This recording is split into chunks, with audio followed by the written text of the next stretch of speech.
निज लक्ष्य को से लोक माने ही हासिल करती जो माने प्रति मुहूर्त होता भूल को सुधारिबा को चेष्टा करती बारंबार असफल हुंतु किछि कथा नहीं खाली यथेष्ट परिश्रम आउ सकारात्मक चिंताधारा थिले सफलता दिने निश्चय मिलिव।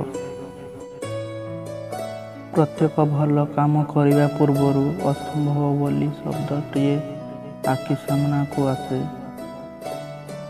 किंतु हारी जाओ नहीं कार्यटी को करि चल। जीवन रे अतीत को समीक्षा करी भविष्यत पई प्रस्तुत हेबाकू सबुठारु सुंदर समय हेउछि वर्तमान। जो खातार सबु विषय को संभाळिबार कर्तव्य थाए सी केवल रफ खाता बनी जाए। एहीपरि परिवार कर्तव्यवान मनुष्य अवस्था मध्य गोटे रफ खाता पर